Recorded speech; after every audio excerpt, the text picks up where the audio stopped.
Hello ഷിബിനെ, ഇവിടെ ഇന്ന് collection 6 എങ്ങനെങ്കിലും കയറണം. താനിത് എവിടെ നിൽക്കുവോ?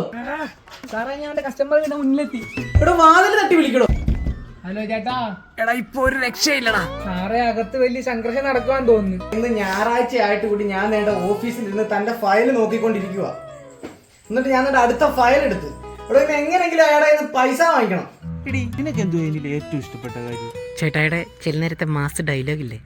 എന്റെ അമ്മയെ എനിക്കൊരു ഇപ്പൊ വേണ്ട ഒരു തന്നേ. അയ്യോ മിണ്ടല്ലേ, മാനേജർ വിളിക്കുന്നു. ആ ഹലോ. ഹലോ ജിത്തു, ആ റെജിയുടെ കളക്ഷൻ കിട്ടിയോ? ആ ഇല്ല, എന്റെ മുമ്പിൽ തന്നെ ഇപ്പൊ ഉണ്ട്. ഇല്ല, ഞാൻ ചോദിച്ചോണ്ടിരിക്കുക, ഇതുവരെ കിട്ടിയിട്ടില്ല. ഇന്ന് അയാളുടെ കയ്യിൽ നിന്ന് കാശ് വാങ്ങിച്ചില്ലെങ്കിൽ നീ നിന്റെ കയ്യിൽ നിന്ന് 6500 രൂപ അടക്കേണ്ടി വരും. അതെന്ത് വർത്താനോ സാറേ പറയുന്നത്? അതിന് എന്താ എന്താണോ ലോൺ എടുത്ത് വണ്ടി മേടിച്ചത്? 6500 രൂപ ഞാൻ അടയ്ക്കണമെന്ന് പറയാൻ? എടാ അങ്ങനെയാണെങ്കിൽ നീ ഈ ജോലി ഇവിടെ നിർത്തിക്കോ. അങ്ങനെയാണ് എനിക്ക് വരാൻ വലിയ താല്പര്യമില്ല. ശരിയെന്നാ. ഇങ്ങനെയുണ്ട് മൂട് സൈ ചേട്ടന്റെ കലിപ്പിടയിലോ. കയ്യിലുണ്ടായിരുന്ന ജോലിയും കളഞ്ഞിട്ട് മാസ് ഡയലോഗാണ് പോലും. ഇങ്ങനെയാണെങ്കിൽ അങ്ങോട്ടുള്ള ജീവിതം നമ്മൾ എങ്ങനെ ജീവിക്കും? ഞാൻ എന്റെ പാട്ട് നോക്കി പോകാൻ പോകും. അയ്യോ മോള് സൈ, ചതീത്